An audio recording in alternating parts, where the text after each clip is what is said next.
Given we have come to learn the significance of fairy tales and teyvats, be it the Pale Princess and Six Pygmies, or the one Nahida wrote for herself in case of emergencies regarding Scaramouche, I think it's worth revisiting the one character in all of Genshin Impact who had her life affected the most by fairy tales, Fischl.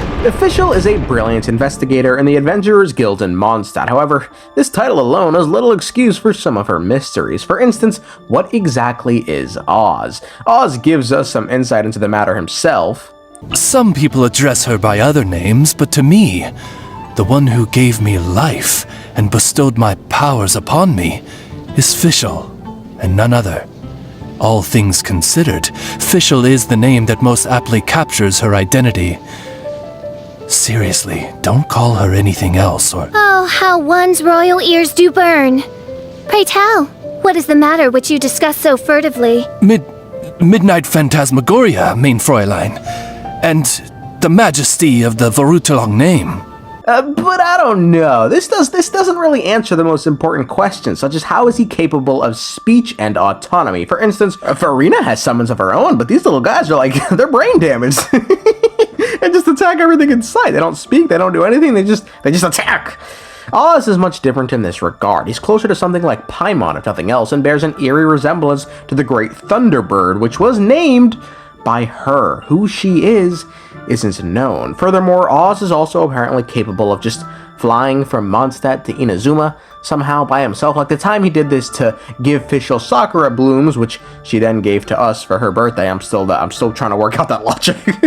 As mentioned earlier, Fischl is a smart detective within the guild, smart enough that she was somehow able to deduce that the traveler isn't from this world. How she was able to figure this out still isn't known, but her innate talents for uncovering the truth may have always just been with her, as the fairy tales she chose to read growing up seemed to prophesize the Tsaritsa collecting the gnoses, teyvat is trapped within a Samsara, and a potential connection between Fischl, the Night Mother, and maybe even the Primordial One, a progenitor god hailing from beyond the stars. Fischl's real name is Amy, and when she was a girl, she fell in love with the story of a princess in the book Flowers for Princess Fischl. The book tells us of a now destroyed kingdom called the Immernachtreich. It tells us of a princess named Fischl. Fischl von Gluck along with her retainer. Oh my god. Amy's story quest goes on to tell us that Fischl first descended unto this world during the time of chaos. Together, Fischl and Osvaldo are known as the world beasts who swallow all dreams. Fischl has two parents who are also mentioned in the book. Her father is described as, quote, undoubtedly not a mere shade. He is majestic and mighty and helps Fischl to dispel her confusions. As for Fischl's mother, the Kaiserine, her actions and deeds show her to have quite an interesting character indeed, but she will only speak one line, which is, as was noted earlier in this text, quote, the dream lives on. This is all that is said of Fischl's father, but as for the mother, the book mentions one other interesting detail. In the final volume, Fischl's mother had already faded away, and so this volume naturally did not have this preceding line, but as the universe entered its denouement and all things within it flowed into the Immernachtreich, she spoke another line of enigmatic intent, quote, find meaning somewhere the night deepens. Find meaning somewhere the night deepens, but the dream lives on. Another interesting thing regarding the book is that it speaks of a cyclical nature of the universe, and in this cycle, the Immernachtreich is supposed to deal with a monster known as the— what the fuck?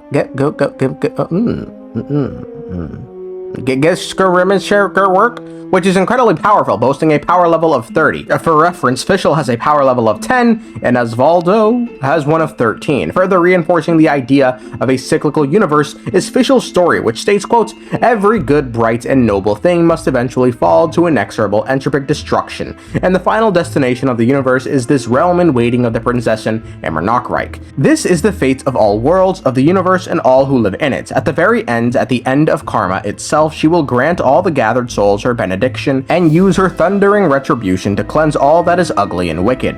The Prinzessin will then set her own heart ablaze, and the universe shall be born anew in its immortal light. The Flowers of Princess Fischl is itself related to another book written by the same author called, quote, Legend of the Shattered Halberd, which essentially tells the story of Fischl and a man named Mir collecting the broken pieces of a divine halberd that had broken into cursed swords. The Prinzessin wanted to collect them all and pierce her father father, who was a god king, to prevent a disaster. These stories are both eerily similar to what we have going on in Teyvat currently. It's important to note that the Immernachtreich is German for Evernight's Kingdom or Pure Land of Night. While Ankonomiya is called the Land of White Night, and they do have Evernight's temples, there is a Land of Nights in Teyvat, but it's in the Pale Princess and Six Pygmies, in which we are told of a Night's Mother who rules over the Land of Night. Quote, "In the distant past, the Night Mother ruled over the faraway Land of Night. Here, no light touched the earth, nor did a single tree grow, and there was no life here but the horrendous denizens of the dark." Another connection between the two books is actually Fischl and the Night Mother herself. Remember, Fischl was said to have descended onto the world during the time of chaos. Night's Mother is another name for the Greek goddess Nyx, who herself was one of the first deities born from chaos at the start of the universe. And depending on culture, another deity who was connected to chaos is Phanes, who aside from being another primordial deity born swiftly after chaos, actually mated with chaos to create flying creatures. Whether or not any of this will be translated over to the main story, we'll see. And I mean the connection between the three, by the way, not Phanes being the father of some unknown flying race of gremlins we've yet to discover. Another obvious similarity between the books and Teyvat are the cyclical nature of life in them. Just as how the Immernachtreich exists in cycles within the book, so too does all of Teyvat within its own Samsara, which is exactly how Celestia likes it.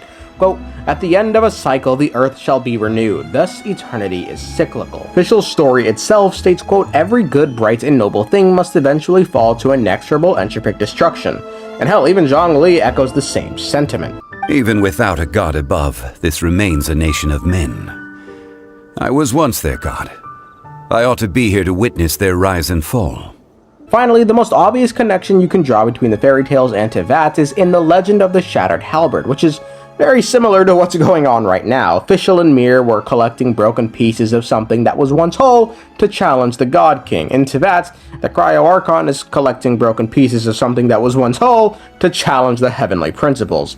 Given these books have existed before the Cryo Archon even chose to go after the gnoses, it really makes you wonder just who is Mr. Nine, the author of these books, and just how much does he know? We seemingly know nothing of him, yet his stories come across as almost prophetic in regards to how many truths they seemingly reveal about this world. All without mentioning, if he did this on purpose, then he then has knowledge of Irminsul and how it can affect his memories. Honest to God, I'd say this is the work of a member of the Hexen Circle. It sounds like it'd be something they do, but I mean, I don't know. Given Anders' daughter is long dead, unless this is some other member using an alias and referring to themselves as a man, I don't know who this could be. I truly believe Fischl, in the book, to be someone of great importance. Wait, what the fuck am I? Don't you ever. Ow, good God. I think Fischl in the game is also of great importance. How dare I? But in the story, I think the Princess and Fischl is someone who's related to Celestia or something like that. It would fit with the theme of these fairy tales trying to convey a message that's something Samsara. I don't know. We'll find out in the year 2067 when MiHoYo wraps up the story.